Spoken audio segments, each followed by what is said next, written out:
जय हिंद। हम सब लोग बहुत दिनों से वेट कर रहे थे सर का, और ये सेशन सर के लिए समर्पित था।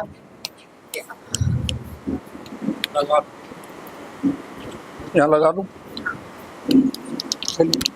तो माननीय आप हैं जगरूप सिंह यादव सर, पूर्व जिला कलेक्टर जयपुर, और आपके ज्ञान और अनुभवों का लाभ लेने के लिए हम सब कृष्णाभिलाषी और उत्सुक हैं हम सब, क्योंकि कई दिनों से हम लोग वेट कर रहे थे और मार्गदर्शन में हमें जरूरत पड़ी कि हमें सर से मिलना चाहिए। तो सबसे पहले हम जैसा परंपरा है स्वागत की पहले वो करें, ताकि उसके बाद आगे बढ़े। हो गया, बस स्वागत हो गया। आप मुझे माइक दे दो। सर एक प्लीज सर, इसलिए सर रिक्वेस्ट है सर, एक साफा उम्र में बतवाता सर प्लीज। वैसे पकड़ो, साफा पकड़ो। वैसे हाथ बस हो गया। Thank you, thank you.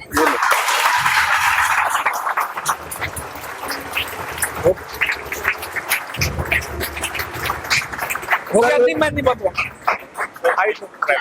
Sir एक सर नहीं, मान लिए भाई, ये आप सम्मान का प्रतीक है। ये लोग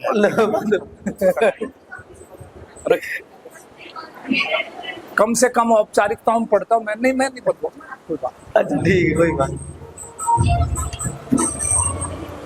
हमें मतलब बहुत सारी चीजें सीखने की है, आप एक एक चीज सीखते चलें, हर बात नोटिस करें, क्योंकि हम इनसे सर से जितना सीख सकते हैं, क्योंकि बहुत कम समय है सर, हर बात पर आपको हर मैसेज दे रहे हैं। समझ में आ रहा है कि नहीं? तो हर बच्चे को सीखना है। तो बिना हम देरी किए सर को इनवाइट करें। चलिए सर। ये सही, थैंक यू।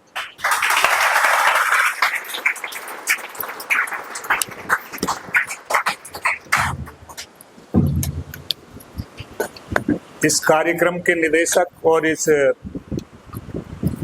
प्रशिक्षण कोचिंग या कैरियर उन्नयन संस्थान के निदेशक अमित जी, सभी इसमें संभागी, उत्सुक और होनहार अभ्यर्थी, मुझे आप लोगों का ये कलेवर नहीं पता कि आप लोगों ने कितनों ने प्रादेशिक परीक्षा मतलब आरएस की, पीसीएस और भारतीय सिविल सर्विसेज यानी आईएएस कर रखी है। कितने एक्सपेक्टेंट जाहिर तौर से यहाँ जब कोई आसार्थी आता है तो ये सपने लेके आता है, कोई रोजगार मिलेगा, कोई अच्छा हमारे कैरियर का उन्नयन होगा, हमारे सपनों को हम साकार कर पाएंगे। और इसी उम्मीद से, क्योंकि शिक्षा प्रणाली जो जैसी भी है उसमें हमारी बहुत अधिक दखलंदाजी नहीं हो सकती, तो वो कहीं ना कहीं लैक करती है। तो इसलिए शिक्षात्तर मतलब शिक्षा के पश्चात हमें इस तरह के कैरियर उन्नयन के संस्थान देखने पड़ते हैं।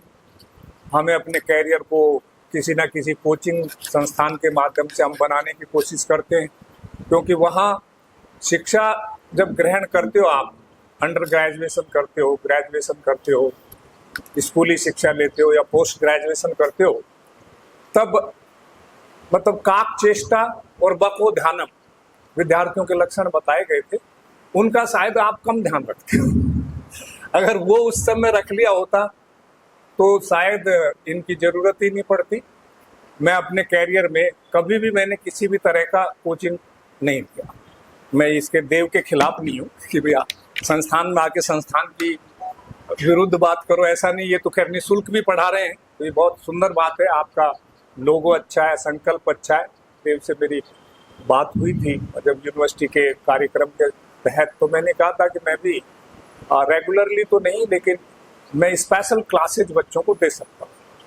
मुझे प्राय सभी विषयों का, ये तो नहीं कहूँगा पूर्ण ज्ञान है, पूर्ण ज्ञान किसी को नहीं होता। एरिस्टोटल को ही नहीं हुआ। सुकरात जब मरा तो उसने क्या कहा, कोई बता सकता है? हाँ प्लीज। हाँ, मैं इतना ही जानता हूँ, मैं कुछ नहीं जानता। गुड।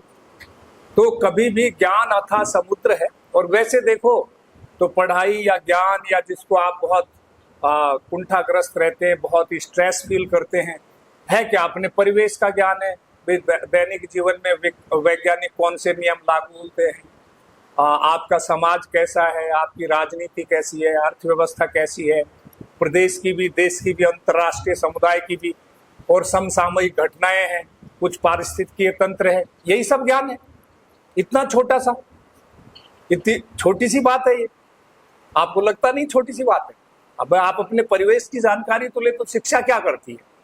आपको देश काल समाज से सात्वीकरण की सक्षमता देती है। देश काल समाज से आप बेहतर ढंग से समायोजन कर सको, उसका सात्वीकरण कर सको, उससे एडजस्ट कर सको, यही तो शिक्षा देती है।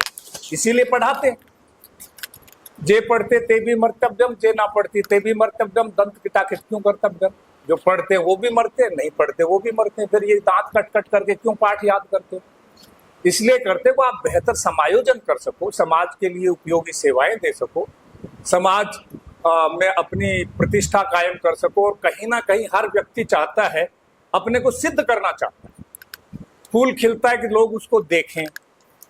लोग इसलिए मेहनत करते हैं, सेवा में जाना चाहते हैं कि वो लोग उनको जाने, और वो उनमें हर एक में एक मौलिक प्रवृत्ति होती है, मूल प्रवृत्ति होती है कि वो अपना सर्वश्रेष्ठ समाज में देना चाहता है। वो अपनी पहचान कायम करना चाहता है तो अलग बात है, लेकिन वो अपना देना भी सर्वश्रेष्ठ चाहता है। जब मेरे से कोई पूछता है, मैंने एक भूमिका लिखी थी कि बहुत लोग मेरे पास आते हैं व्यक्तिगत स्तर पे, सामूहिक स्तर पे भी कभी कभार होता है, तो एक प्राय ये प्रश्न पूछा जाता है, मेनली आरएस के एस्पिरेंट आते हैं कि साहब आप आरएस में क्यों जाना चाहते हो? तो सभी विद्यार्थी क्वेश्चंस का आंसर देते हैं कि साहब इसमें मान है, प्रतिष्ठा है, और इसमें वैरायटी है जॉब की। तो मैंने कहा नहीं, ये सारे उत्तर ऐसा लगता है कि आपने किसी प्रतियोगी परीक्षा के लिए जो निकलती है मासिक, उसमें से टीपे हुए हैं। मैंने इससे बोर्ड इम्प्रेस नहीं होता। आप ये कहिए कि इससे मेरी कैपेसिटी बिल्डिंग होती है, मुझे लर्न करने का मौका मिलता है, मेरे व्यक्तित्व का क्षमताओं का दोहन मैं कर सकूंगा, मैं अधिक सीख सकूंगा। ये बेहतर जवाब है, और सच भी यही है। एक्सपोजर ही जीवन है। आप जो जितना एक्सपोज होता है, जिसको जितना विभिन्न देश काल परिस्थिति की घटनाओं से जानकारी मिल पाती है, जो उनसे जितना सीख पाता है, उनमें कहीं ठोकर लगेगी तो आदमी सीखेगा। ठोकर लगी मेरी गगरी फूटी, अच्छा हुआ मैं बनिया भरम से छूटी। तो ये बहुत सारे आप में भाव आते हैं, तो अनुभव ही जीवन। और अनुभव ये कहता है कि जैसे आपने शिक्षा ली, उसमें जब चूक गए, जब आपने अंडर ग्रेजुएशन किया, स्कूली शिक्षा ली या ग्रेजुएशन किया, तब आप बहुत ध्यान से देखते तो शायद आपको आपो दीपो भव गौतम बुद्ध ने कहा, गौतम बुद्ध की फिलॉसफी तो मुझे नहीं पता आप लोगों से कितने लोगों की जानकारी होगी, लेकिन गौतम बुद्ध ने कहा कि आपो दीपो भव, अपने दीपक स्वयं बनो। और हर व्यक्ति दरअसल में अपना दीपक स्वयं बने, यही हमारा भी प्रयास रहता है कि आप अपने को पहचानो, अपनी क्षमताओं का परीक्षण करो, उनका फिर दोहन करो, उसके लिए कोई मार्गदर्शन यहाँ से भी मिल सके, जहाँ से भी मिल सके, जो आपके लिए उपयोगी साबित हो, तो वो आप प्राप्त करो। तो ये बेसिकली प्रयास रहता है। तो जब आप प्रतियोगी परीक्षा में बैठते हैं, तो जैसा कि मुझे अमित जी ने बताया कि आपको कैसे तैयारी करें, ये टॉपिक तो आपने कवर किया हुआ है। तो उसमें एक बात ये रहती है कि आंसर राइटिंग की मुझे बताया, कुछ लोग आप में से प्रतिभागी ऐसे भी होंगे जिन्होंने आरएस की एग्जाम प्री या फाइनल कर रखी है, तो वो आंसर राइटिंग की प्रैक्टिस मेरे से बता रहे थे, करा रहे थे। तो आंसर राइटिंग में उत्तर कैसे लिखें, आरपीएससी खुद ही निर्देश देती है। एक कोचिंग इंस्टीट्यूट में मुझे ऐसे विशेष लेक्चर के लिए बुलाया था, तो वहाँ प्रतिभागी ने मेरे से प्रश्न किया कि सर आप तो कह रहे हैं कि भाई जितना हो सके कम से कम लिखें, हमारे को तो इसलिए कोचिंग इंस्टीट्यूट ने तो ये कहा से अधिक लिखें। 2 लाइन अगर हैं तो उसमें एक छोटी सी तीसरी लाइन भी लिख दें छोटे छोटे अक्षरों में। 2 नंबर वाले सवाल, आपको पता है 3 तरह के सवाल, मैं आरएस या पीसीएस सर्विसेज की बात कर रहा हूँ, बाकी तो ओएमआर सीट आती है जिसमें बहुविकल्पीय सवाल देते हैं मल्टीपल चॉइस के, तो उसमें तो आप ABCD एबेसेड और आजकल एक ऐसा भी अन्य कोई भी नहीं, इस तरह का भी ऑप्शन मिल गया। तो सवाल ये है कि जब आप उत्तर कोड करते हैं, रेखांकित करते हैं, लिखते हैं, जिसमें आपको स्क्रिप्ट ऐसी मिलती है कि लिखना पड़ता है, तो परीक्षा में कैसे लिखें, इसका बहुत सुंदर उदाहरण मैं देता हूँ। मैं 2 बार आरएस इसकी परीक्षा को दिया। एक बार में मेरे एक सब्जेक्ट में 24 मार्क्स आए 200 में से, फिर भी मैं सिलेक्ट हुआ। मतलब उसके बावजूद भी बाकी सब सब्जेक्ट में मेरे 70% से ऊपर से, एक में 12% आए, फिर भी सिलेक्ट हुआ मैं। मैंने सेवा भी की कमर्शियल टैक्स इंस्पेक्टर के बतौर, और फिर नेक्स्ट चांस दिया तो मेरे को ये समझ में नहीं आया कि ये मेरे को 24 मार्क्स कैसे आए। मेरे हिसाब से सोशियोलॉजी का पेपर था, सारे क्वेश्चन के आंसर सही थे और मुझे यथार्थ पता भी था। तो मैंने उनसे पूछा, किसी विद्वान जो समाज शास्त्री थे उनसे पूछा, तो उन्होंने कहा कि इसमें आपने एक दिक्कत कर दी, आपने ज़्यादा लिख दिया, ज़्यादा लिखने से आपके अंक काट लिए गए। और नेक्स्ट टाइम मैंने बहुत प्रिसाइज लिखा, और आप सोच सकते हैं मेरे 1400 मार्क्स की होती थी लिखित परीक्षा उस वक्त, मेरे कितने मार्क्स आए? Can anybody gas? 1400 में से मेरे कितने मार्क्स आए? आप बता सकते हैं? मैं 1985 का मैं टॉपर हूं अपने बैच का, कितने मार्क्स आए? अंदाजा लगाइए, बताइए। गैस करने के लिए कह रहा हूं, उसमें कोई बड़ी बात नहीं, लगाइए कुछ भी है।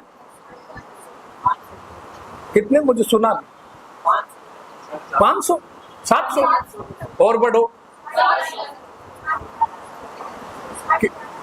1150। ये बहुत ज्यादा नहीं बता दिया आपने। इतना भी प्रतिभाशाली, पर मेरे फिर भी 1094 मार्क्स आए। 1094 रिटर्न में। मैं खुद भी हतप्रभ था, कई प्रश्न पेपर में तो ऐसा हुआ कि मेरी उम्मीद से ज्यादा आ गए। मुझे लगा कि मेरे मार्क्स हैं या नहीं, मैं डिसोमन कर देता अगर मेरे वश में होता। इंडियन फिलॉसफी फर्स्ट का पेपर था, सेकंड का वेस्टर्न फिलॉसफी का, इंडियन फिलॉसफी का नहीं। उसमें मैं करके आया था 190 का, उसमें से मुझे 184 मार्क्स दे दिए। मैं करके 190 का आया था, 10 का मेरे से छूट गया। मैं धीरे लिखता हूँ, कम लिखता हूँ, लेकिन फिर भी धीरे लिखता हूँ। तो यथार्थ उत्तर मैं आपसे ये कहना चाहता हूँ, मैं अपनी उपलब्धियों के बजाय, कि उत्तर आपका प्रिसाइज होना चाहिए। इसका अभी 2 वर्ष पूर्व एक छात्रा थी, आशा यादव, शाहपुरा के आसपास की, तो उसने मेरे से कहा कि सर मेरे मार्क्स कम आए। मैंने क्यों, आपको ऐसा क्यों लगता है? मैंने कहा आजकल तो आपको आंसर शीट मिल जाती है, आप अपनी आंसर शीट मांग लीजिए। तो उसने आंसर शीट मांग ली, आ गई। मैंने कहा आप एक सारे सब्जेक्ट नहीं, एक सब्जेक्ट लेके आ जाइए जिसमें आपको लगता है कि आपको बहुत कम। तो वो फर्स्ट पेपर शायद लेके आई, तो उसमें पहला सवाल था प्रस्थान त्रयी क्या है। तो उसने लिखा वेद, उपनिषद, गीता। उसको आधा मार्क्स दे दिया 2 में से। मैंने उसको काट के 0 किया, मैंने ये आपको नहीं मिलना चाहिए। तो क्यों? मैंने इसमें से एक गीता सही है, लेकिन ये अल्टप्पे में सही है, आपको उत्तर नहीं पता। मैं एग्जामिनर होता तो आपको इसका मार्क्स नहीं देता। चलिए, फिर नेक्स्ट सवाल उसमें पूछ रखा था उसकी कल्चरेशन, अकल्चरेशन मतलब संस्कृतिकरण, संस्कृतिकीकरण की परिभाषा दीजिए। तो उसने पहले तो संस्कृति की परिभाषा लिखी प्रेम से, कोई होंगे मतलब 18-20 शब्द। फिर उसने संस्कृति की भी ठीक लिखी परिभाषा कि जब निम्न जातीय समूह उच्च जातीय समूह के आचार व्यवहार समव्यवहार को अपनाता है तो उसे संस्कृतिकरण कहते हैं। फिर साथ में उसके मन में पता नहीं क्या ही विसंस्कृति, 1 मार्क्स दे दिया। मैंने कहा मैं इसमें आगे 0 देता। बोल वो क्यों, आप सही तो बता रहे हो इसको परिभाषा को। मैं नहीं, कि 15 शब्दों से अधिकतम 15 शब्दों में उत्तर दें। मैंने कहा मैं 16वां शब्द आपका क्यों एग्जामिन करूंगा, I am not under obligation. बोल नहीं, हमें तो कोचिंग में एक आता ज्यादा से ज्यादा लिखना। उसने भी सेम बात कही। मुझे पता नहीं अमित ने आपसे ये कहा है या नहीं कहा है, कहा है तो गलत कहा है। ध्यान रखना, क्योंकि कोई भी अनुदेश आरपीएससी के अनुदेश से ज्यादा महत्वपूर्ण नहीं है। तो वो मैं कहूं या अमित जी कहें या कोई और कोचिंग संस्थान कहे, आरपीएस ने खुलेआम आपको लिख रखा है कि अधिक लिखे जाने पे मार्क्स काटे जाएंगे। ये चेतावनी भी लिखी होती है, पढ़ते हैं निर्देश, आप लिखा हुआ होता है। तो फिर आप ये बताइए, उसकी बात को नजरअंदाज करके आप कोचिंग पे ऐसा कैसे भरोसा कर सकते हैं? कोचिंग इंस्टीट्यूट जो शुल्क लेते हैं वो आपके सिलेक्शन में इंटरेस्टेड नहीं होते, वो अपनी फीस में इंटरेस्टेड होते हैं। उनकी बला से आप होते हैं नहीं होते हैं। और आप देख लीजिए, जहाँ लाखों की संख्या में आपके ऑनलाइन और ऑफलाइन होते हैं, तो उसमें गिने चुने लोग आ जाते हैं, फिर उनको थोड़े बहुत पैसे वैसे दे के उनके चित्र छाप लेते हैं। हमेशा सिलेक्शन भीतर की आग से होती। मैंने एक वक्तव्य दिया कि मैं कभी किसी कोचिंग इंस्टीट्यूट में नहीं गया, मैं IAS की प्रत्याशा में राव कोचिंग इंस्टीट्यूट में गया। वहां क्या हुआ, वो टीचर आते थे, अच्छे टीचर आते थे, वो धारा प्रवाह बोलते थे और पेन डाउन, हेड डाउन और पेन ऑन करके आप लिखते रहो। तो मैंने कहा सर ये तो किताबों में भी सब लिखा हुआ है। बोलने में अपन जब सेशन कोर्स फिनिश कर लेंगे ना तब आप लिखते रहिए, तब क्वेश्चन आंसर सेशन करेंगे। मैं छोड़ के आ गया। 15 दिन बाद मैंने फीस दे दो वापस। उन्होंने फीस तो नहीं देंगे। मैंने कहा मैं कैरियर पे पट्टा थोड़ी लाऊंगा, ये तो मैं खुद ही पढ़ लूंगा। Physics, chemistry, mathematics, biology, zoology तो फिर भी दुरू नहीं है, थोड़ा फिजिक्स और मैथ में, केमिस्ट्री भी दुरू नहीं है। आप जो साइंस के स्टूडेंट होंगे वो भी मैं समझता हूँ क्रैमिंग से या लर्निंग पावर से या आपका हाफिजा ठीक है तो उनको भी सब्जेक्टों को आप याद कर सकते हो। तो उनमें संभवतः ट्यूटर की या टीचर की या समझाने की जरूरत है। आज जब आप अध्ययन करते हैं या कोई भी प्रिपरेशन करते हैं किसी भी परीक्षा के लिए, तो आप परीक्षा की तैयारी करते हैं और उत्तर लिखते हैं तो सबसे पहले तो आप ये देखिए कि आपको जो कोर्स कवरेज है उसको आप ठीक ठीक से समझ लें। हर परीक्षा का एक पाठ्यक्रम प्रकाशित होता है, कैरिकुलम आता है, उसको एक बार नहीं 10 बार पढ़िए। उस कोर्स में होते हैं 10-20 पॉइंट छुपे रहते हैं जिसको अगर आप समझ गए, आपने उस कोर्स का कवरेज ठीक से किया, आपने उसमें जितना सब्जेक्ट मैटर दिया उसकी परिभाषा भी ढंग से कर ली। ज्यादातर मैं अभी भी मेरी समझ में नहीं आता 55% पे RS में आजकल सिलेक्शन हो रहा है। क्या हो गया आप लोगों की प्रतिभा को? पेपर का पैटर्न मेरे टाइम पे भी सेम यही था जो आज है। तो इसमें तो जो 2 लाइनर के हैं उसमें मेरे 40 में से 40 सही होते थे। उस समय 40 आते थे 2-2 नंबर के, मतलब 20 क्वेश्चन 40 क्वेश्चन आते तो 80 नंबर का। तो मैं दावे के साथ कह सकता हूं मेरे किसी भी सब्जेक्ट में 2 नंबर वाले किसी भी सवाल में उत्तर अंक नहीं कटे। मेरे से अगर मान लीजिए पूछा, मैं एग्जैक्टनेस की बता रहा हूं, आशा की बात फिर बताऊंगा, बीच में अधूरी रहेगी। तो मेरे से अगर पूछा कि वेद कितने हैं दूसरे चांस में, तो मैंने लिखा 4, एक ही शब्द में उत्तर दिया। कौन काट लेगा इसमें मेरे मार्क्स? कोई काट के बता दे, मेरे दुश्मन को भी एग्जामिनर बना दो, वो भी नंबर नहीं काट सकता। किस बात के काटेगा? एग्जामिनर को की मिलती है, आपको मुझे पता नहीं, पता है या नहीं पता है। मैं पटवार परीक्षा का वर्षों तक एग्जामिनर रहा हूं। OTS में होती थी उसकी जांच कॉपियां। अब इसको जाके एक व्यापक मत कर देना कि OTS में होती है, वहां जुगाड़ कर लो। जुगाड़ होता नहीं। आजकल कोर्ट जाता है, कोर्ट के बाद पेपर सारी कॉपियां एक उसमें बड़े से ड्रम में रोल कर दी जाती है, बंडल बना के, जैसे 50 का या 40 का ऐसे बंडल बना के वो चीफ एग्जामिनर तय करता है।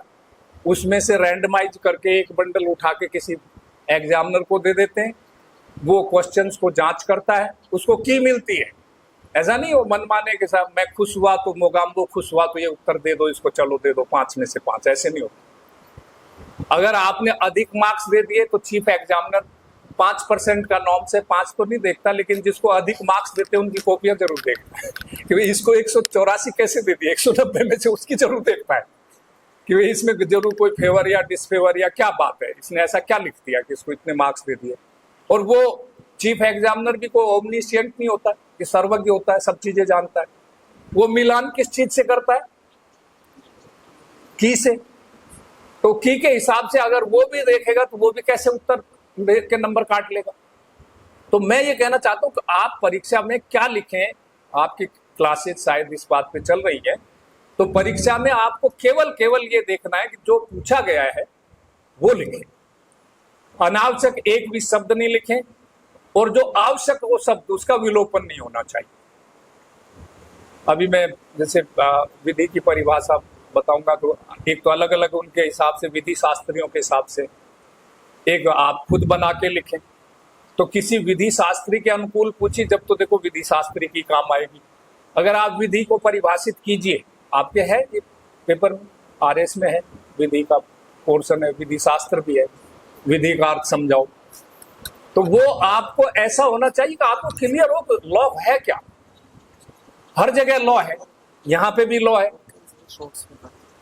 कोई ना कोई तो दायित्व और कोई ना कोई कर्तव्य, ये सारी चीजें है ना, कब्जा, ओनरशिप और लॉ, कानून। तो उत्तर लिखने की बात पे अगर मैं बात कहूं तो आशा ने मेरे से कहा कि तो मैंने कहा ये आपको 1 मार्क्स गलत दे दिया, ये भी आपको 0 मिलना चाहिए। तो फिर एक क्वेश्चन था उसमें राजस्थान सरकार की, मैं उदाहरण इसलिए दे रहा हूं कि आपके ठीक से दिमाग में समझ में आ जाए। एक क्वेश्चन था उसमें कि राजस्थान सरकार की 5 स्वास्थ्य योजनाओं का नाम बताइए। तो आशा देवी को 5 के ही नाम आते थे, उसने लिख दिया जननी सुरक्षा योजना, निःशुल्क दवा वितरण योजना, निःशुल्क जांच योजना, 5 लिख दिया उसने, निःशुल्क बीमा योजना, पशुधन पशु के वाली भी लिख दी। तो उसको उसमें क्वेश्चन 5 नंबर का था और 50 शब्दों की शब्द सीमा थी, उसमें बड़ा क्वेश्चन था। तो उसमें उसको 5 में से 5 मार्क्स दे रखे थे। मैंने कहा अब आपका ज्ञान कहाँ गया, आपने इसको क्यों नहीं भरा? आपने 19 ही शब्द लिखे हैं, तो सारे गिन लो। जननी सुरक्षा योजना 3 शब्द हुए, निःशुल्क दवा वितरण योजना 4 शब्द हुए, तो सारे कुल मिला के 19 शब्द हुए। मैंने गिने, मैंने इसमें आपको 5 में से 5 दे रखे। इसके मायने एग्जैक्ट उत्तर ही मायने रखता है। 19 शब्दों में पूरा उत्तर आ गया, उसको उसका विस्तार लिखने की जरूरत नहीं थी। वो विस्तार लिखती तो चूक जाती। जननी सुरक्षा योजना में उल्टा सीधा कुछ लिख देती कि इसमें जननी की सुरक्षा की जाती है, तो पता लग जाता कि इसको नहीं आ पता जननी सुरक्षा योजना क्या है। इंस्टीट्यूशनल डिलीवरी के लिए यातायात कंपोनेंट देते हैं, जननी सुरक्षा योजना की इंस्टीट्यूशनल डिलीवरी होनी चाहिए। अगर उसका उद्देश्य पूछ ले तो मातृ और शिशु मृत्यु दर को घटाना उसका उद्देश्य। आपको ये भी पता होना चाहिए कि क्यों योजना लाई। कोई भी योजना हो किसी भी सरकार की, केंद्र सरकार की हो, राज्य सरकार की हो, तो उसका ये देखिए कि इसके पीछे मंतव्य क्या है, कानून के पीछे भी मंतव्य क्या है। अभी जैसे कुछ विषय में रखा है, तो मैं कुछ कानूनों का, महिला सुरक्षा से संबंधित कुछ कानून है उनका जिक्र करूंगा। तो मैं ये कहना चाह रहा हूं कि आपको उत्तर यथेष्ट लिखना चाहिए, और परीक्षा में सर्वाधिक महत्व इसी बात का है कि आपको ये एकेडमिक उसमें तो चल जाता था। जब मैं हिस्ट्री का स्टूडेंट था अंडर ग्रेजुएशन में राजस्थान कॉलेज में, तो कई प्रतिभाशाली बच्चे उसमें फिल्मी गाने भी लिखे आते थे और उनके मार्क्स भी अच्छे आते थे। मैं लिखता भी धीरे हूँ, मेरी हैंड राइटिंग भी अच्छी नहीं है, तो मेरी हिस्ट्री में बहुत कम मार्क्स आए। मैं हिस्ट्री का अपने को बड़ी अथॉरिटी समझता हूँ। अथॉरिटी तो वैसे कोई भी नहीं होता, मतलब मैं अच्छा गंभीर स्टूडेंट समझता हूँ अपने को। मैं समझता हूँ भारतीय हिस्ट्री को, राजस्थान हिस्ट्री को मैं रीराइट कर सकता हूँ बिल्कुल डिफरेंट फ्लेवर में, जो आपको अच्छा नहीं लगेगा क्योंकि उसमें वीरता, देशभक्ति, ओज, देश प्रेम, ये नदारद होंगे। और आपने सबने कह रखा कि हम बहुत वीर देश हैं, महान देश हैं। जब मैं हिस्ट्री का अन्वेषण करता हूँ, छोटा सा एक उसमें से आपको टेलर देता हूँ कि मेरी हिस्ट्री के बारे में क्या विचार है। जब हम कहते हैं भारत बहुत वीर देश है, फलाना देश है, आज तक किसी से युद्ध में हम जीते नहीं। ऐसा नहीं कि मैं देशभक्त नहीं हूं, मेरे पे देशद्रोही का मुकदमा चला दो, पर हम किसी से भी नहीं जीते आज तक। और हमारे शुरू से, आप कहां से, आप मैगस्थनीज से पहले, मतलब मिनेंडर आया था, मिलिंद पनो, मिनेंडर आया, फिर ग्रीक आए, फिर रोमन आए, सिथियन आए, हूण आए, कुषाण आए, यूची आए, ब्राह्मी आए, फिर सासानी आए, फिर ईरानी आए, फिर अरब आए, फिर अफगान आए, फिर मुगल आए, फिर डच आए, फिर इंग्लिश आए, फिर फ्रेंच आए। सब आए, कोई भी हमारे यहां से निराश नहीं गया। वहां हम सबसे परास्त हुए। हमने कहानियां गढ़ ली, बोल सिकंदर आंधी की तरह आया, तूफान की तरह चला गया। तुम क्या कर रहे थे मुझे बताए तो सही, किसने वार वेज किया? एक भी आदमी लड़ा हो? कहते हैं कि हर आदमी में होते हैं 10-20 आदमी, जिसको भी देखना हो कई बार देखना। और मैदान की हार जीत तो किस्मत की बात है, टूटी है किसके हाथ में तलवार देखना। मुझे किसी के हाथ में टूटी तलवार, जो कथा कथित रूप से कहते हो साहब इसमें बहुत भारी संग्राम हुआ, उसमें भी मैंने सुना है। और मैं हिस्ट्री का स्टूडेंट तो प्रमाणिक है कि वहां स्क्रीमिश के अलावा कुछ नहीं हुआ था। चेतक ब्रेव था, उसने प्राण गंवाए, पर बाकी स्वतंत्रता का जज्बा अपनी जगह ठीक है, लेकिन कभी भी अकबर से युद्ध नहीं लड़ पाए महाराणा प्रताप। वीर थे, मान लिया। अगर मेरा ऐसा मान्यता है कि अगर जैसे वो वर्तमान संप्रति 20वीं शताब्दी में जो कवि हुए, उन्होंने अगर उनकी गौरव गाथा अपनी सुंदर कविता में नहीं लिखी होती, कविता क्या प्रभावित करती है? लड़कियों को ज्यादा प्रभावित करती है, लड़कों को भी करती है लिखते, पर लड़कियों को ज्यादा प्रभावित करती है। उनका क्योंकि भावनात्मक आवेग होता है कविता। तो उसमें उन्होंने लिखा, जब याद करूं हल्दी घाटी नैना में रक्त उतर आवे, जब नन्नो बिलावड़ो घासरी रोटी ले भाग्यो राणा रो सोयो दुख जागो मैं हूं, लड़ो घणू हूं मरियो घणू मेवाड़ विशाल बचावण ने। अब मुझे जब देखता हूं कि इसमें जो उक्ति आई लड़ो घणू, तो मुझे लड़ाई नदारत नजर आती है। अब कई बार कहते हैं लोग कि हल्दी घाटी का रंग जो है जर्द हो गया खून से। इतिहास इस बात को टेस्टिफाई नहीं करता। छोटी सी स्क्रीमिश हुई थी जिसमें 2-3-4 आदमी स्टम्पीड में मरे थे। और हल्दी घाटी का रंग, मैं भी वहां रहा हूँ, उदयपुर ट्राइबल रिसर्च सेंटर में डायरेक्टर रहा हूँ, तो मैं वहां गया इसी नियोजन से प्रयोजन से, तो वहां देखा कि हल्दी वो मिट्टी का रंग ही वैसा है और कितना भी खून डाल लो वैसा मिट्टी का रंग आप पैदा नहीं कर सकते। तो मैं खैर विषयांतर हो गया, मैं उससे वापस मूल मुद्दे पे आता हूँ। तो जो चीजों को आप देखते हो, जब आपकी ये परख होती है, चिन्ह परख होती है, तो आप हिस्ट्री के या पॉलिटी के या आप इकोनॉमिक्स के उसमें रीड बिटवीन द लाइन करते हो तो आपको अच्छे मार्क्स मिलते हैं, आपका विषय पे अधिकार होता है। जब मैं ये कहता हूँ मैं हिस्ट्री रीराइट करता हूँ, तो मेरा ये आशय है कि मैं सारे चैप्टर्स दोबारा लिख सकता हूँ, जो देशभक्ति के फ्लेवर में नहीं होंगे। हकीकत में कहीं ना कहीं कई बार ये कहते हैं कि हमारे में फूट थी, हम इस वजह से हारे। नहीं, गलत है ये व्याख्या। आपके समाज में आप सारे आक्रांतों से इसलिए हारे कि एक व्यवस्था जो वर्ण व्यवस्था थी उसमें लड़ने का कार्य केवल एक ही वर्ग का था।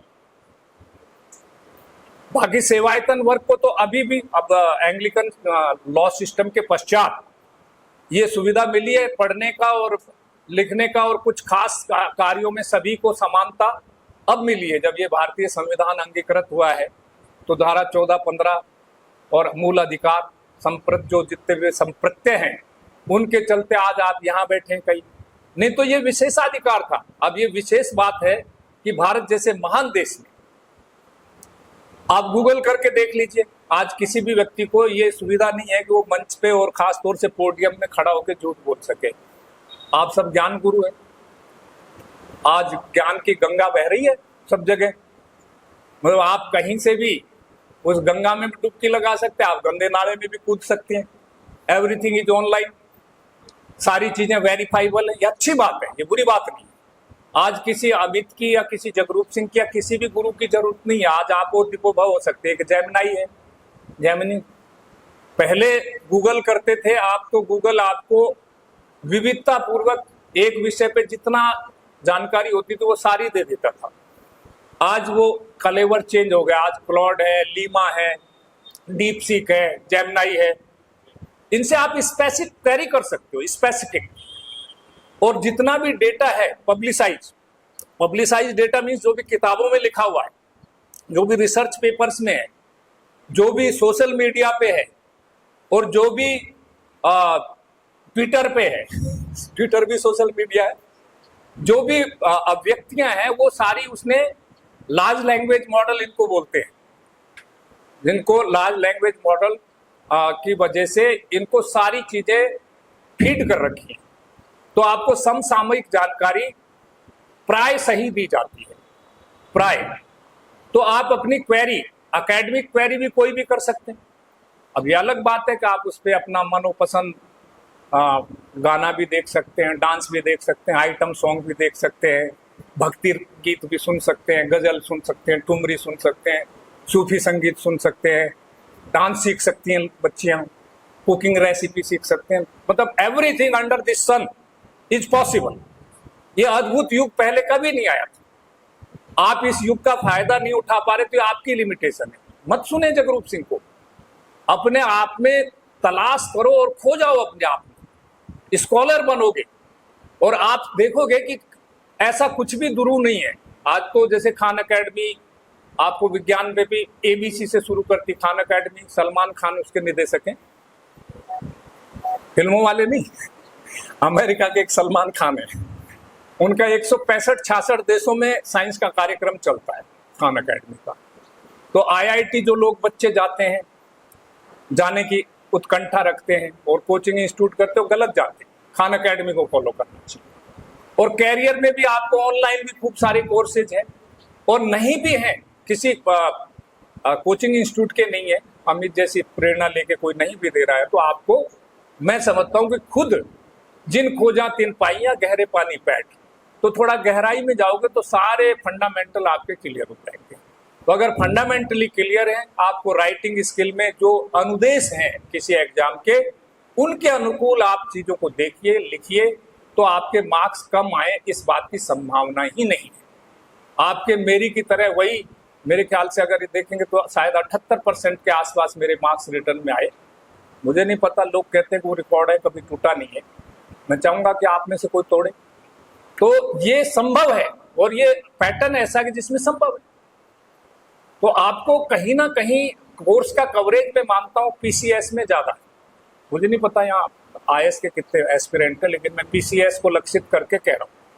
कोर्स का कवरेज थोड़ा ज्यादा है, कुछ नई चीजें भी मिला दी, लेकिन मैं पेपर देखता हूँ हर साल।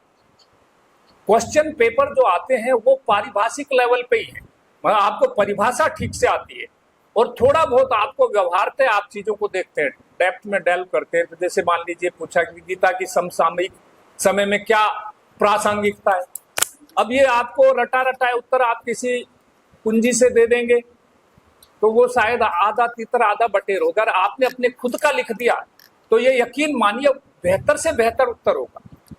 आपको प्रासंगिकता देखनी पड़ेगी, गीता का समय देखिए, वो देखिए। तो ये सारी चीजें अगर आप उत्तर को लिखेंगे अपने शब्दों में, अपने भावों के हिसाब से, तो मैं डेफिनेटली आप बेहतर उत्तर लिख पाएंगे।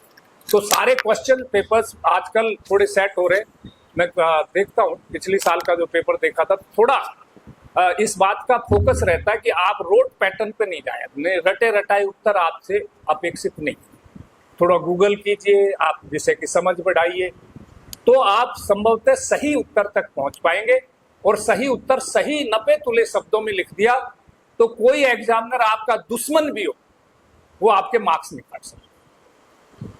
तो ये तो परीक्षा प्रणाली के बारे में मैं छोटा मोटा ये कहना चाहता। तो जब देव आए तो ये बातें बच्चों को बताना, इनके आग्रह पे मैंने बताई है। मुझे पता नहीं आपको कैसी लगी, पहले भी हो सकता है कुछ लोगों ने बताई होगी। दूसरा, अब ये इन्होंने कहा था कि साहब आप कानून के विषय में, मैं लॉ ग्रेजुएट हूँ, मैंने सर्विस में रहते हुए लॉ ग्रेजुएशन किया, तो कानून क्या है आप बताइए। कानून सर्वत्र है, आपको दिखाई नहीं दे रहा, यहाँ पे भी कानून है।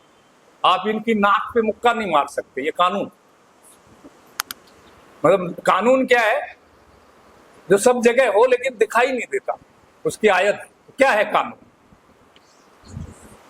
बताओ, कोई परिभाषित करो, कोई खास बात नहीं। हाँ बताओ। किसी भी व्यवस्था के संचालन के लिए रूल्स बनाए जाते हैं, एक ठीक है, और जो भी व्यवहार में चलते रहते हैं रूल्स, वो भी कानूनी टाइप। क्या व्यवहार में जो रूल्स चलते रहते हैं वो भी कानूनी टाइप। और हाँ नहीं ठीक है टू सम एक्सटेंट, लेकिन सर्वांगीणता नहीं है, संपूर्णता नहीं है। और बताओ, और दूसरे बताओ, कोई सारा ही गारंटी थोड़ी है कि यही देगा।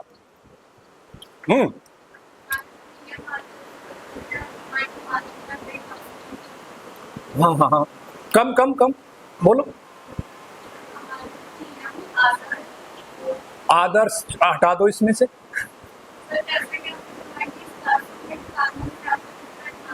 हाँ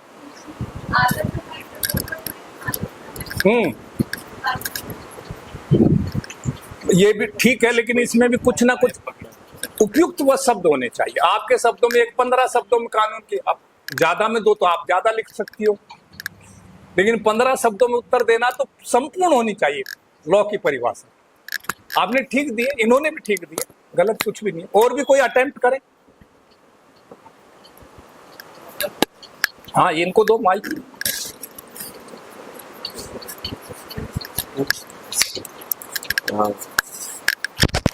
सर, कानून को हम एक तरह से औपचारिक नियम और कर्तव्यों की पालना के रूप में देख सकते हैं, जिसमें कि कहीं किसी संस्था या किसी भी समाज के अंदर हम जो अनुशासन और औपचारिक कर्तव्य हम पालना करते हैं। रिपीट कर दिया सर, बहुत अच्छा बता रहे थे, लेकिन रिपीटिशन है।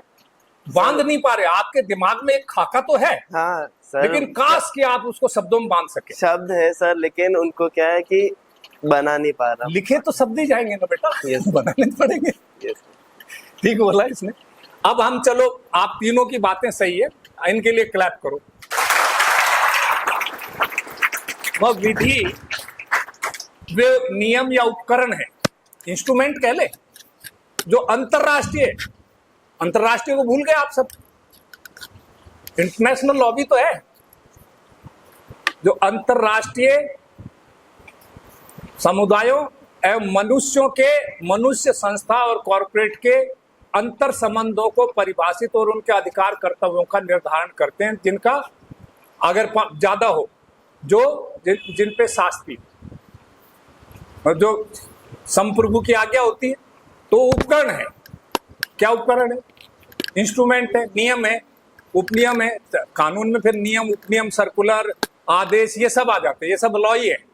ये संविधान की धारा 12 में ये परिभाषित एक लॉ कप में ये सब चीजें आएंगी। सर्कुलर भी लॉ है, एक कार्यालय दिस भी लॉ है, आपके एक्ट भी लॉ है, एनेक्ट उपनियम भी लॉ है, लेजिस्लेशन भी लॉ है। लेकिन इनका मैं ग्रेडेशन बताऊंगा।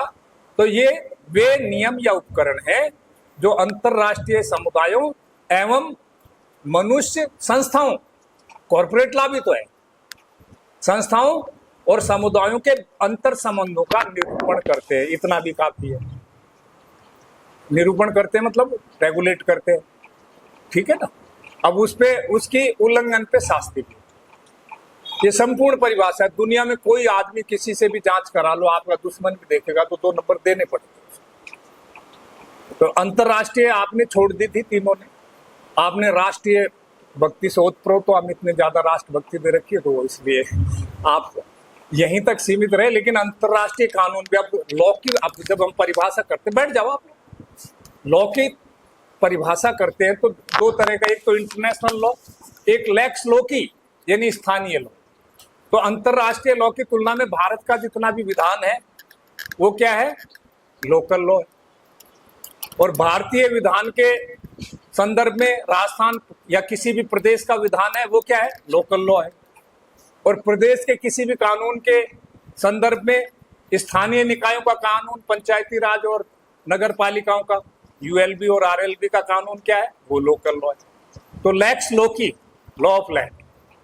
तो कानून में जो विधि शास्त्री है, जेरेमी बेंथम हो या बहुत सारे विधि शास्त्री हुए, उन्होंने कहा कि साहब विधि किसी देश की संपूर्ण विधियों के लिए, और एक विधि ऐसी होती है जो विषय विशेष पे लागू होती है। विधि का कार्य क्या है? क्या कार्य है? आप अभी बता रहे थे, अंतर संबंधों का निरूपण, अधिकार दायित्वों का निर्धारण और शांति और व्यवस्था स्थापित करना, अधिकार और दायित्वों का निर्धारण करना, समुदाय के संव्यवहारों का निरूपण करना, राष्ट्र और समुदायों का। तो ये विधि का कार्य हुआ। अब ये कहें विधि के स्रोत क्या क्या है? क्या क्या है आप बताओ? विधि कैसे बनती है? कहां से आती है विधि? बताओ सोच के, कोई बात नहीं। पहले तो ये मानते थे कि देवता की आज्ञा है, जब तक लिखना नहीं जानते थे, संविधान नहीं बने थे, जब तक ये मानते थे कि विधि है ना, ये देवताओं की आज्ञा जो पुजारियों के माध्यम से व्यक्त होती थी। अब ऐसा नहीं है। अब विधि क्या है? संप्रभु की आज्ञा है। तो अब एक तो ऐतिहासिक उसके स्रोत होते हैं, इतिहास में जैसे धीरे धीरे सने सने जो मानवता को उपयोगी लगी, उन पे क्या कर दिया? विधायन कर दिया। तो विधायक दल द्वारा स्रोत क्या है? विधायन, लेजिस्लेशन। अब कहीं पे डिक्टेटर विधायन कर रहा है, इसको आप अपने व्यू को ब्रॉड रखिए। प्रजातांत्रिक प्रणाली में संसद आपके विधायन कर रही है, विधानसभाएं विधायन कर रही है, और लोकल बॉडीज में आपके नगर पालिका और नगर परिषद और नगर निगम, ये शहरी स्थानीय निकाय, और पंचायती में ग्राम पंचायत, पंचायत समिति और जिला परिषद, ये लोकल लॉज बना रही हैं और उनको एनफोर्स कर रही हैं। तो विधायन बहुत बड़ा मतलब लेजिस्लेशन है, वो स्रोत है कानून। दूसरा क्या स्रोत हो सकता है?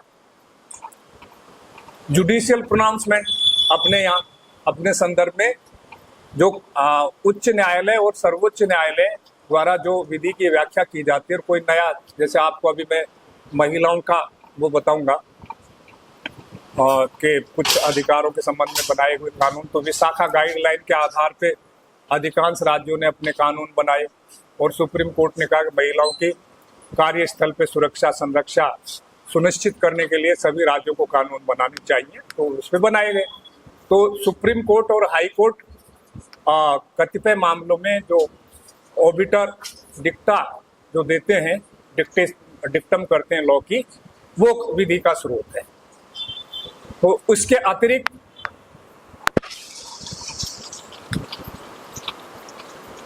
कस्टम्स, रूढ़ियां, परंपराएं, वो विधि के स्रोत है। फिर विधि, मैंने बताया कि इनको बांट सकते हो कई रूपों में, कि जैसे अंतर्राष्ट्रीय विधि है, लोकल विधि है, और फिर विधि के डाई फंक्शंस और फंक्शंस में जैसे उसकी विशेषताएं क्या है और उसकी दिक्कतें क्या है। विशेषता तो एक सबके लिए एक समान होती है,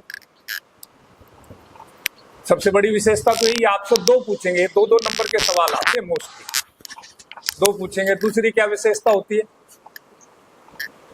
समरूपता होती है, एक जैसा होती है, सबके लिए समान रूप से लागू होती है, भेद परक नहीं होती, और अनिवार्य होती है। और नुकसान क्या है कि इसमें फ्लेक्सिबिलिटी नहीं होती, रिजिड होती है। ऐसा नहीं है कानून कई विशेष परिस्थिति में हो सकता है कानून की दृष्टि में कोई चीज गुनाह हो, लेकिन कहते हैं जैसे कि भूखा आदमी रोटी चुरा ले तो बोलिए अपराध तो है, पर यार अपराध नहीं है, भूख से व्याकुल है। हालांकि ऐसा नहीं है, पर रिजिडिटी नहीं है कानून में। चोरी चोरी है, जैसे एम्बेजलमेंट गबन है, चोरी आप जितने की भी पैसे की हो, चोरी चोरी है। तो ये देखने की बात है कि इसमें रिजिडिटी नहीं है, फ्लेक्सिबिलिटी नहीं है, व्यक्ति सापेक्ष नहीं है, निरपेक्ष होते हैं कानून, निर्मम होते हैं। कहते हैं ना कानून की आंख में पट्टी है, क्या मतलब है इसका? अब हटा दी है? हाँ, ताकि वो देखे नहीं सामने, जेंडर सापेक्ष नहीं हो, व्यक्ति सापेक्ष नहीं हो, पद सापेक्ष नहीं हो। ये नहीं देखे कि सामने कोई बड़ा आदमी खड़ा है, मतलब पद से, कद से नहीं, पद से बड़ा खड़ा है कोई, मतलब वर्ण व्यवस्था में कोई अधिकार संपन्न व्यक्ति खड़ा है। जेंडर भेद करेंगे, लड़कियां हैं तो चलो उनको ऐਵੇਂ ही ले लो, और लड़कों के पक्ष में कानून। आजकल तो वैसे जेंडर सापेक्ष में फीमेल सेंट्रिक कानून काफी बने हुए हैं। तो कानून में ये चीजें हैं कि बेसिकली सापेक्ष नहीं होकर निरपेक्ष होता है, और कानून के आंख पे पट्टी इसलिए बांधते थे ताकि वो विभेद नहीं करे किसी भी तरह का। अब एक दो कानून के बारे में इतना ही समय है तो उसके बारे में मैं कहूँगा कि मेरे से इन्होंने कहा था कि महिलाओं के संबंध में तो दो तरह के कानून, एक तो डोमेस्टिक वायलेंस प्रतिषेध अधिनियम 2006। क्या है डोमेस्टिक वायलेंस? नहीं, आपने शायद ठीक से पढ़ रखा है, इस विद्यार्थी ने पढ़ रखा। बताओ, आप भी बताओ, आपको किसी को प्रत्यावर्तित नहीं किया जा सकता। बताओ क्या है डोमेस्टिक वायलेंस? घरेलू हिंसा का क्या मतलब? घरेलू हिंसा जैसे सर, घरेलू मतलब जैसे घर में लड़कियों के प्रति जो हिंसा होती रहती है, उनके अधिकार नहीं मिल पाते हैं। लड़कियां अगर मान लो माँ हुई तो? हाँ सर, वो भी उनमें शामिल है सर। तो महिलाएं सर, जैसे जो भी महिला हैं, जैसे कि अपनी मतलब बहुएं, बेटियां, माता, बहनें, सभी उनके प्रति जितनी भी हिंसा होती है, जैसे दैहिक हो चाहे मतलब घरेलू संबंधों में भी आएगा तो? हाँ जी सर, वो उसके प्रति कानून है सर 2006 में। हाँ, क्या है? Domestic violence act 2006। मतलब यूजुअली जो पीड़ित महिला है वो घरेलू संबंधों में अगर हिंसा की शिकार होती है तो उसे घरेलू हिंसा कहते हैं। ठीक? जी सर। कोई भी महिला, पीड़ित महिला अगर घरेलू संबंधों में हिंसा के शिकार होते तो उसे घरेलू हिंसा कहते हैं। जी सर। अब घरेलू संबंध इंपॉर्टेंट है, घरेलू संबंधों पे ही लागू होता है, बाहर तो फिर आईपीसी लागू होगी। जी सर। घरेलू संबंध माने क्या होता है? रिश्ते नाते सर जी, रिश्ते जो घरेलू हैं, जैसे कि अपने घर के रिलेटिव्स। और रिश्ते नहीं हो तो लिविंग रिलेशनशिप में हो तो? इसका मतलब तब भी लागू होता है। Non violence okay sir. ये रोचक बात है।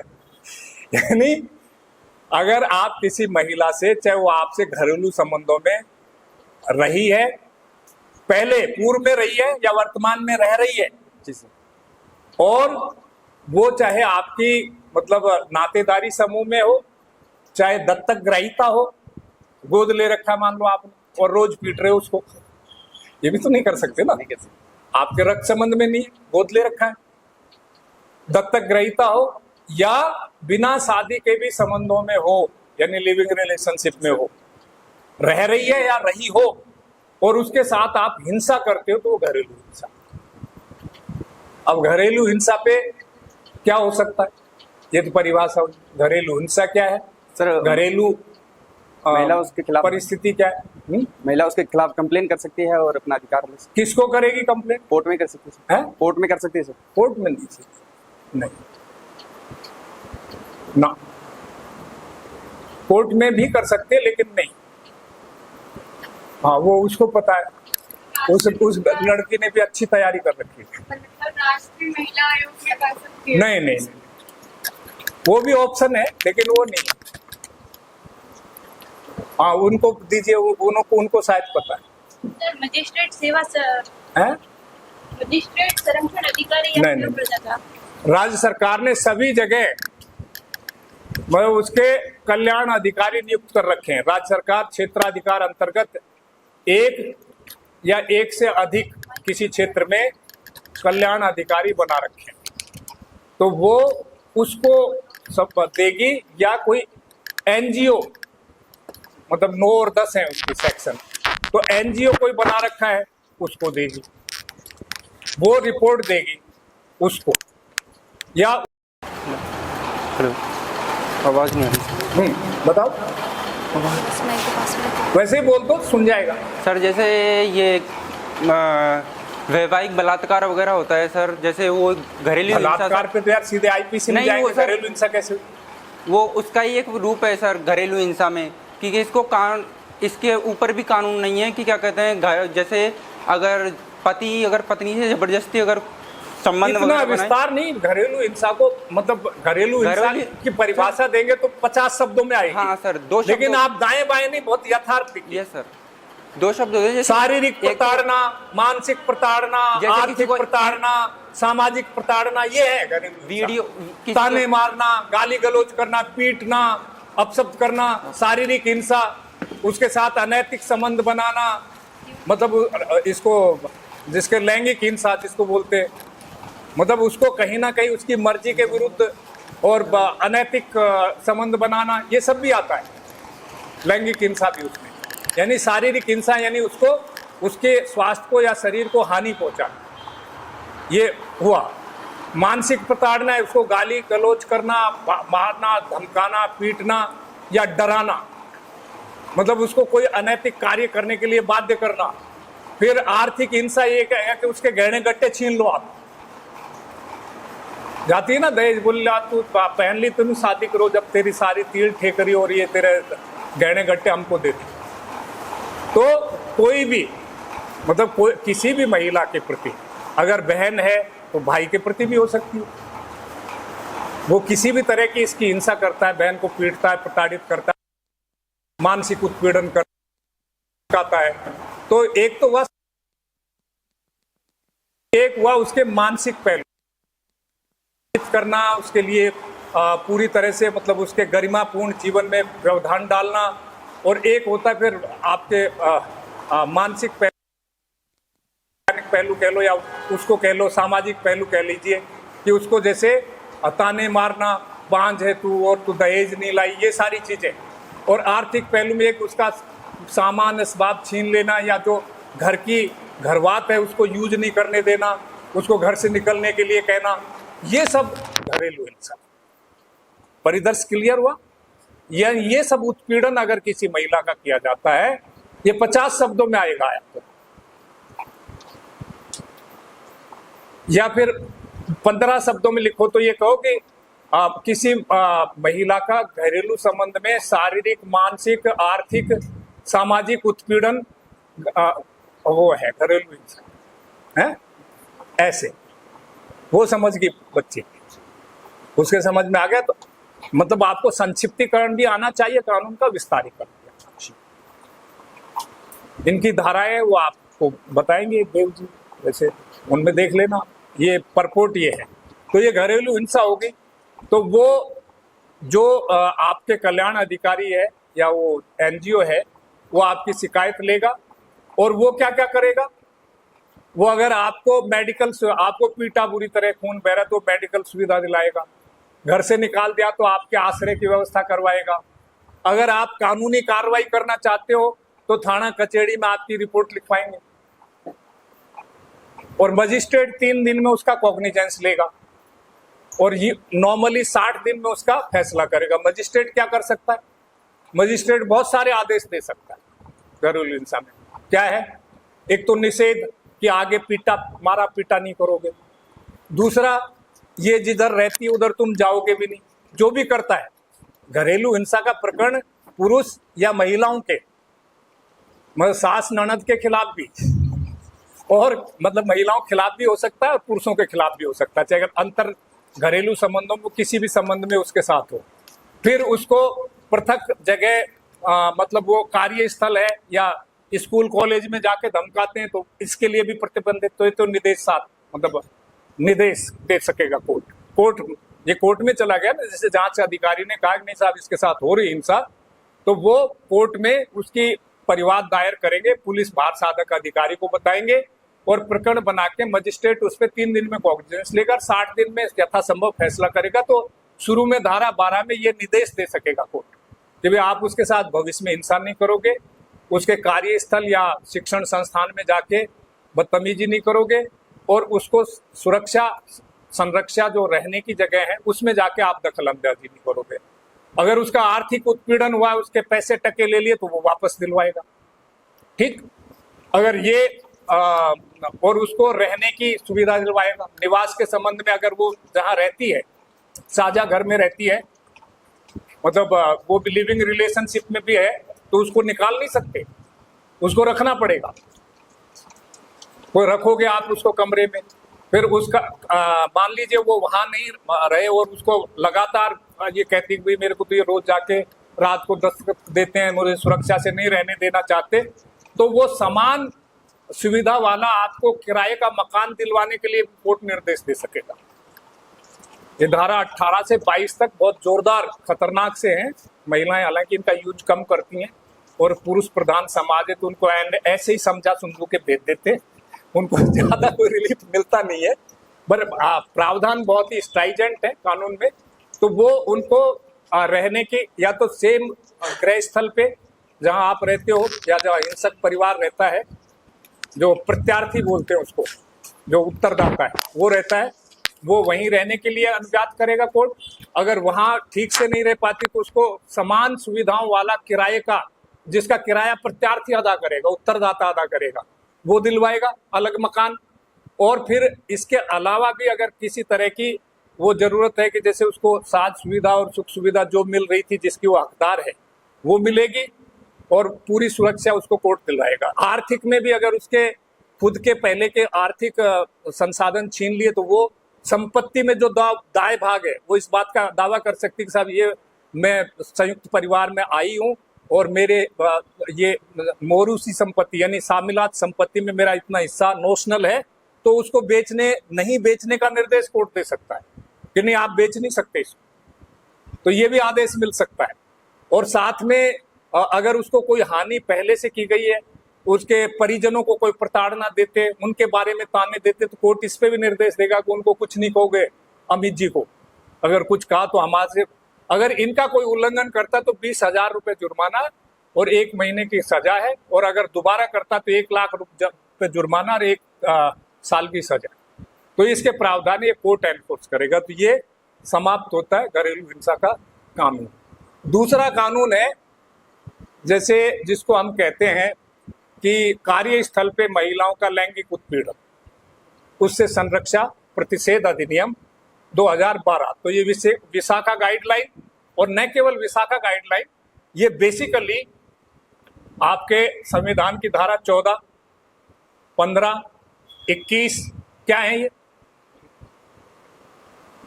समता का अधिकार, समानता का अधिकार। भाई हाँ, ये तो आपको आता है, सभी को आता है, बोलो। तो 15 कैसे लागू होती है? 15 का क्या टेक्स्ट है?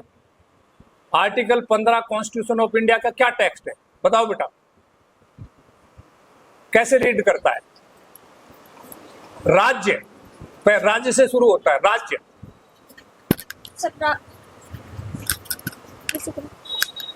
सर राज्य, धर्म, जाति, लिंग और हाँ बिल्कुल बिल्कुल सही कहा। लिंग, किसी भी व्यक्ति के उसके आधार पे भेदभाव नहीं करेगा। वेरी गुड, इसको सही पता है।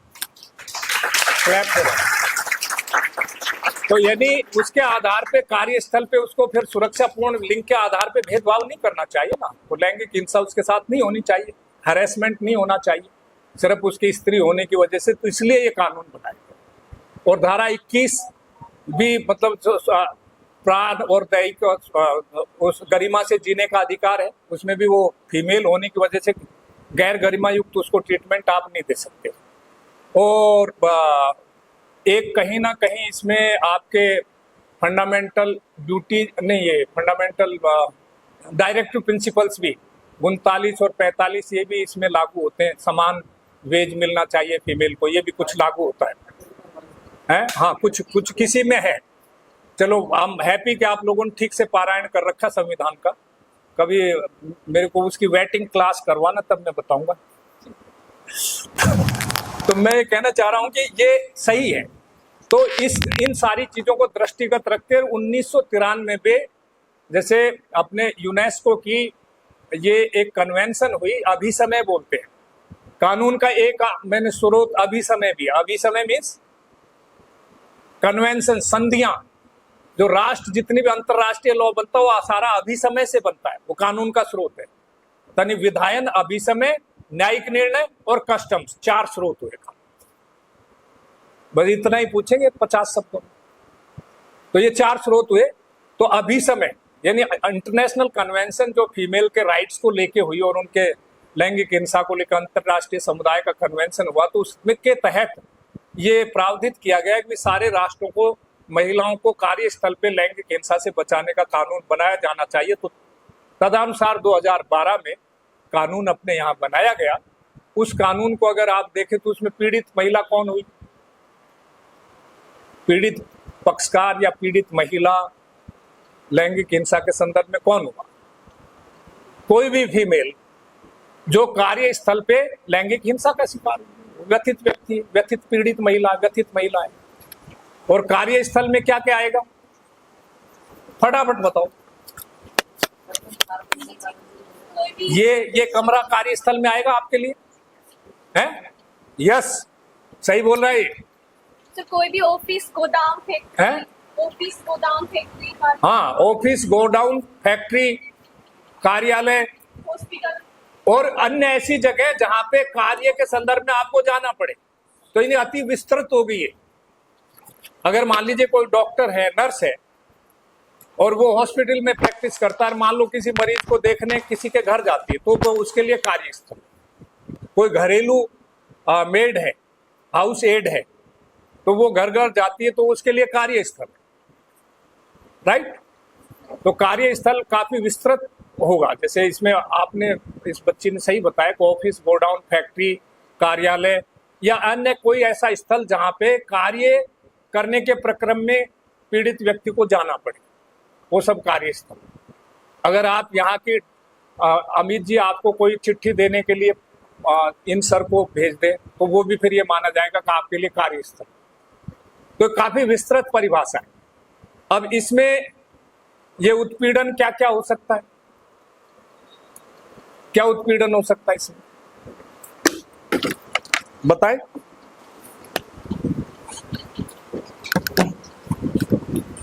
हाँ, लैंगिक उत्पीड़न या सेक्सुअल हरासमेंट से क्या आशय आपका? सर उनको भी बताने दो, आप भी बताओ, साझा रूप से बताओ। सर किसी भी महिला के साथ शारीरिक अनुग्रह की मांग करना, शारीरिक स्पर्श करना, मौखिक रूप से अश्लील टिप्पणी करना, अनुग्रह की मांग करना और अश्लील टिप्पणी करना, भद्दे कमेंट करना, अश्लील बातें करना, अश्लील इशारे करना, पौन दिखाना, पौन दिखाना, बिल्कुल सही है।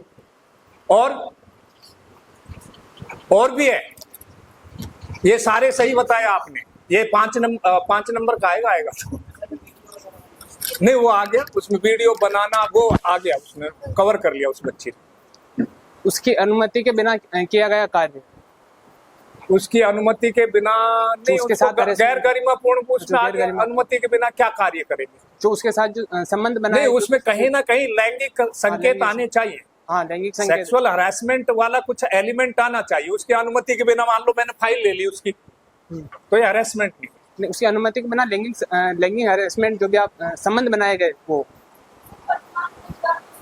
हाँ, ये ठीक कह रही भैया। आपको किसी को रोजगार के संबंध में प्रलोभन देना या संभावित रोजगार के संबंध में लाभ या हानि, या उसके लिए जहां वो कार्य करती है कार्य की दशाओं को आप खराब कर दो कि वो ऐसी कर दे कि कार्य करने में उसके लिए अक्षमता, या ऑफिस में उसके विरुद्ध एनवायरनमेंट बना दो, उसको मानसिक प्रताड़ना दो। ये एस्पेक्ट 4 और कार्यस्थल के संबंध में, वो तो उसके शारीरिक दृश्य के संबंध में है। बाकी कार्यस्थल पे भी जैसे उसको मतलब एक कंडूसिव उसके विरुद्ध माहौल नहीं बनाना चाहिए, उसकी अस्मिता में के लिए थपतियां नहीं कसो, या उसको कोई प्रलोभन नहीं दो कि तू ये करेगी तो मैं तेरे को प्रमोट कर दूंगा, या नहीं करेगी तो मैं तेरे को तेरा ग्रेड इंक्रीमेंट रोक दूंगा, ऐसा होता है ना। तो कहीं ना कहीं नियोक्ता जो होता है, नियोक्ता सरकारी क्षेत्र में तो सरकार मुख्य नियोक्ता है, बाकी तो हेड ऑफ ऑफिस जो भी होते हैं वो, और बाकी प्राइवेट एंटरप्राइजेज में जो भी कार्यालय अध्यक्ष उनका होता है, जो उनको कंट्रोल होता है, वो नियोक्ता। और जो घरेलू स्थल है, अगर कार्यस्थल कोई घर है तो जो उसको जॉब देता है, तो नियोक्ता जब भी उसको ये इस तरह का डर दिखाता है, भय दिखाता है, या संभावित बोल तू अगर ये करेगी तो मैं तेरे को ये बना दूंगा, आउट ऑफ टर्न प्रमोट कर दूंगा, संभावना पे भी। और एक उसके लिए अगर वो नहीं करे तो माहौल दुष्कर कर दो, उसको प्रताड़ित करने वाला माहौल बना दो, उसके विरुद्ध ऐसा माहौल क्रिएट कर दो। इसके लिए फिक्टिशियस नहीं, उसको बताना पड़ेगा कि साहब इन्होंने ये गठजोड़ बना रखा है, चपरासी मेरी फाइल नहीं लेके जाता, तो ये रिकॉर्ड पे लेना पड़ेगा। तो ये सारी चीजें जो होती है, तो ये कहीं ना कहीं लैंगिक हरेसमेंट है, सेक्सुअल हरेसमेंट। इसमें वो नहीं आएगा, मतलब इनका शारीरिक मतलब रूप से छूना या इशारे करना। अगर मान लीजिए आपने कोई बलात्संग कर दिया तो वो फिर आईपीसी में जाएगा। मगर कार्यस्थल पे ये इस तरह की ईव टीजिंग टाइप चीजें हैं, महिलाओं को केवल उनके जेंडर सेंट्रिक टिप्पणियां कसना, वो कसना कि बोले यार ये आ गई छैल छबीली, ये बोलना, ये लैंगिक हिंसा। बोला आज तो ये आप चोटी दो, ये भी है। अगर वो रैलिस नहीं करती, उसको अगर गरिमापूर्ण नहीं लगता, तो ये सब हिंसा है। मगर ऐसे कोई संकेतक देना, इशारों से, दिखा के, संकेतों से, शब्दों से, और उसके लिए माहौल ऐसा कर देना कि वो ऑफिस आते हुए भी उसको गरिमा नहीं लगे, ये लगे कि हाँ गुंडों के बीच में आ गई, धनिया फंस गई गुंडों में, ऐसा नहीं होना चाहिए। तो ये अगर होता है तो ये सारी चीजें, तो फिर वो क्या करेगी? बैठ जाओ आराम से, जी बैठे बैठे बताओ, तो मुझको ऐतराज नहीं, क्या करेगी वो? है नहीं, वो शिकायत करेगी बेटा। कहां किसको शिकायत करेगी?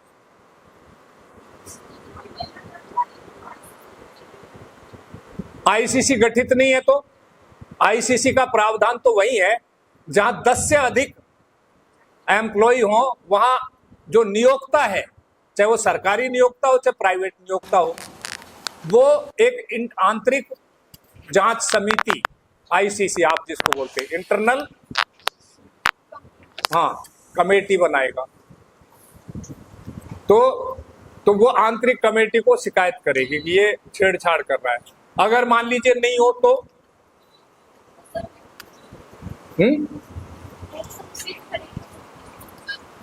वो बताएंगे। सर इसके लिए जो कार्यस्थल है वहाँ पर एक शिकायत समिति होगी जिसकी प्रधान महिला होगी, तो वहाँ कर सकती है सर? हाँ, ये तो दोनों में प्रधान तो महिला ही होगी, आंतरिक जांच समिति में भी, और वो जो आप बता रही हैं सर, पर ये विशाखा पीसीसी पब्लिक, तो ऐसे प्रतिष्ठान जहाँ पे 10 से कम नियोक्ता है, कर्मचारी नियुक्त है, तो जिला अधिकारी मीन्स जिला कलेक्टर, ऐसे प्रतिष्ठानों के लिए, और जहां नियोक्ता ही छेड़छाड़ कर रहा है, मझधार में नैया डूबे तो माझी पार लगाए, माझी जो नाव डूबे तो फिर पीसीसी जिला मजिस्ट्रेट या जिला अधिकारी बनाएगा, वो पीसीसी में शिकायत करेगा। नियोक्ता के खिलाफ जहां 10 से कम कर्मचारी हैं वहां ये बन नहीं सकती आईसीसी, तो वहां पीसीसी को शिकायत करेंगे। और वो तीसरा वो है कि जहां घरेलू नौकर है, घरेलू एड है, मतलब जो घरेलू सहायिका है, उसका मामला भी पीसीसी में जाएगा, क्योंकि 10 से कम वाले क्लॉज में आ गया। तो ये इन दोनों समितियों की जो अध्यक्ष होंगी वो महिला होंगी। पीसीसी में कोई एनजीओ जो काम करती महिलाओं के क्षेत्र में, उसकी कोई प्रतिष्ठित महिला को बना देते हैं। और इसमें जो नियोक्ता है वो अपने कार्यालय में जो सीनियर मोस्ट अधिकारी है, फीमेल अधिकारी, उसको और 2 अन्य कर्मचारियों को न्यूनतम उसमें जांच समिति में रखेगा। और ऐसे ही पीसीसी में भी 2 महिला प्रतिनिधि और 1 कोई SC ST का भी यथासंभव या माइनॉरिटी का भी प्रतिनिधि, 4 की वो कमेटी हो सकती है। कमेटी जांच करेगी, अगर शिकायत मिलती है तो शिकायत पीड़ित महिला करेगी, उसकी ओर से दूसरा आदमी नहीं कर सकता, पीड़ित महिला ही करेगी। उसमें तो घरेलू हिंसा में तो रिलेटिव भी कर सकता था, लेकिन पीड़ित महिला करेगी। तो वो क्या करेगी, जो भी इंडिसेंट घटना उसके साथ हैरेसमेंट हो रहा है, उससे 90 दिन की अवधि, यानी जो या संतति है लगातार उसके साथ लैंगिक दुर्व्यवहार हो रहा है, उत्पीड़न हो रहा है, तो जो लास्ट जो हुआ उस घटना का ब्यौरा लिखते हुए 90 दिन के भीतर वो शिकायत करेगी, जिसमें व्यक्ति का नाम जो ऐसा कर रहा है, घटना का विवरण, डेट वगैरह, ये विवरण अंकित करते हुए वो आईसीसी या पीसीसी को ये शिकायत भेजेगी। वो भेजने के बाद जांच करेगी। हाँ बेटा बताओ।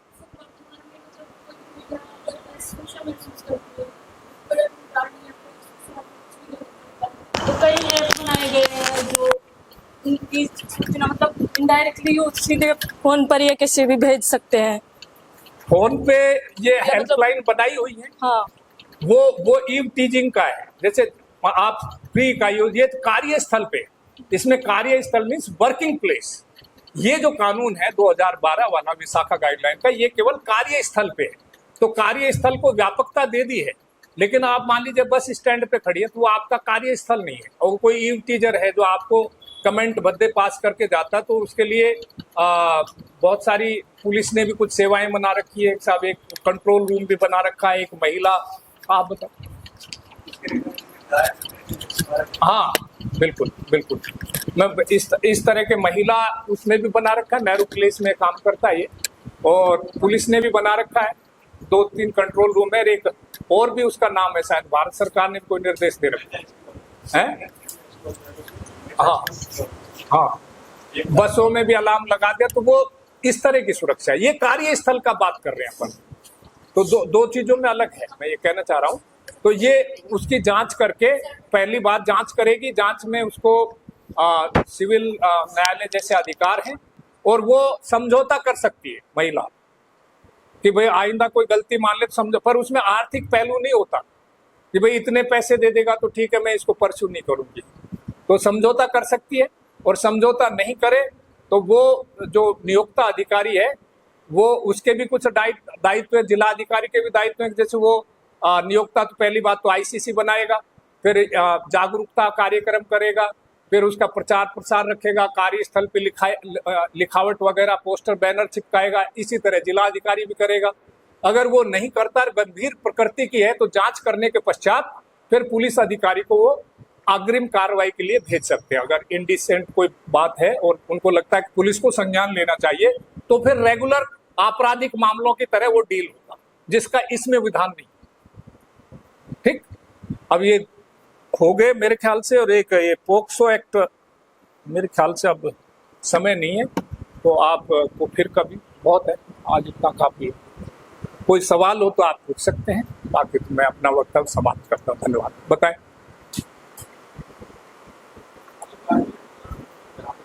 आगे आ जाओ बाबा। कम। हाँ बताओ। आपने बाल विवाह को लेकर कुछ कहा नहीं सर।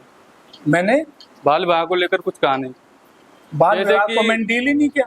बाल विवाह के लिए शारदा एक्ट बना हुआ है। बाल विवाह अधिनियम निषेध 2006 के तहत नहीं, 1929 है, फिर 1976 में संशोधित कर दिया, उसको संशोधित कर दिया सर। हाँ, लेकिन जो कि ग्रामीण क्षेत्र है, बिहार हुआ, हाँ, वेस्ट बंगाल हुआ, त्रिपुरा राज्य हुआ, जैसे राज्यों में 10 लाख से भी ज्यादा केस हैं बाल विवाह के, जिसमें से एक भी कानून के अंतर्गत नहीं आया है। 10 लाख से अधिक शादियां हो रही हैं, कानूनी नियमों का उल्लंघन। हाँ, तो सामाजिक कानून ज्यादातर प्रादुर्भाव जिनका होता है वो कहाँ लागू होते हैं? दहेज प्रतिषेध अधिनियम लागू कहाँ हो रहा है? 1961 सामाजिक कानून, आप उसकी शिकायत आप जैसे अगर सोची लोगों को करनी चाहिए। जैसे देखिए, कोई भी कानून तो बना सार्वजनिक होता है। जैसे कि हमारे घर में कोई भाई बहन है, उसकी शादी 18 साल से कम उम्र में कर दी जाती है, हम अपने घर वालों को समझाने की कोशिश करते हैं कि इनकी शादी मत करो। समझाने से काम नहीं चलेगा ना, सीधे रिपोर्ट टिकाओ थाने में सर। अभी उसमें तो सजा है सीधे सीधे। अभी तो हम प्रिपरेशन कर रहे हैं, लेकिन हमारी बातों को तब कोई समझ नहीं पाता है ना, तो हम 18 साल के होते हैं। देखो, कानून का एनफोर्समेंट तो आपको, जो पीड़ित है उसको कानून तो कॉग्निजेंस बेटा तभी लेगा जब आप अप्रोच करोगे। अब अपनी तरफ से मतलब जो अधिकारी हैं उनको दायित्व बोध उनके संज्ञान में आना चाहिए। वो कहेंगे जो हमें तो नहीं पता होगी, या तो आप उनको लिखित में ड्रॉप करो, तो वो ये नहीं कह सकते रसीद लेके आ जाओ, फिर आपका काम नहीं है, फिर उनका काम है। क्योंकि उसमें जो भी सहभागी होता है, माता पिता या पंडित, 18 साल से कम आयु की बच्ची हो, 21 साल से कम आयु का लड़का हो, 18 से 21 का हो तो उसको भी 15 दिन की जेल है कि तूने क्यों ब्याह कर लिया, इतना व्यस्त तो था तू। और वो वॉइडेबल भी है। 18 साल की व्यस्तता होने पे फीमेल ये दरखास्त दे सकती कि मैं इस शादी को नहीं मानती, वो वॉइड करार दिया, एब इनिशियो वॉइड है। पर सवाल ये कि आपका सवाल ये, बाल विवाह प्रतिषेध अधिनियम 1929 जो हरविलास शारदा का जो एक्ट है 1929 का, जो 76 में संशोधित हो गया, उसमें सही है, ये विवाह की उम्र है। अब ये बात भी सही है कि आखा तीज पे अखबारों की सुर्खियां बनती हैं, बहुत सारे सावे हो जाते हैं, अबोध बालिकाओं के भी हो जाते हैं, अल्पवयस्क बच्चों के भी हो जाते हैं। अब ये सामाजिक कुरीतियां हैं, आपकी बात से सहमत हूं, लेकिन वो तो कानून को अप्रोच करने से ही काम चलेगा। अपने आप कानून आके ले संज्ञान तो ले सकता है, अधिकारी संज्ञान ले सकता है, पुलिस वाले को पता पड़ जाए तो संज्ञान ले सकता है, मजिस्ट्रेट को रिपोर्ट कर देगा, मजिस्ट्रेट वारंट भी जारी कर देगा। लेकिन अपने आप पता कैसे पड़ेगा? अगर आपकी सहमति है, आप अपने माँ बाप को समझा रहे और वो नहीं समझते तो क्या करें बताओ? जैसा कि सर 18 साल से कम उम्र में शादी हो जाती है, तो उसके 18 से 20 साल के बाद लड़की को पूरा हक है कि वो उस शादी को कैंसिल करा सकती है, जब जो कि उससे कुछ नहीं है शादी से। नहीं, 18 साल की लड़की है तो वो नहीं करा सकती, 18 से 20 में वो नहीं करा सकती। 18 से 20 साल के बीच में उसको 2 साल मिलती हैं, वो क्या हाईकोर्ट में अपील भी कर सकती है, मजिस्ट्रेट के पास जा भी सकती है। अगर वो 18 साल की थी तो नहीं कर सकती। 18 साल के बाद की बोल रहा हूँ सर। 18 साल से पहले उसकी शादी हुई तो कर सकती है। आप समझिए, मैंने पूर्व वक्तव्य दिया वो आपने सुना नहीं। मैंने कहा कि 18 साल से पूर्व अगर उसकी शादी होगी तो वो एब इनिशियो वॉइड करने की दरखास्त दे सकती है। उसके लिए अधिकारी बना रखे, संरक्षण अधिकारी, उन्हीं को दे दो। हाईकोर्ट वाईकोर्ट तो वो जाएंगे अपने आप, तो वो हो सकता है अगर 18 साल से पूर्व उसकी शादी, लेकिन वो 18 साल की है, बालिग है, और तब उसकी शादी हुई है तो वो उसको वॉइड नहीं करवा सकती।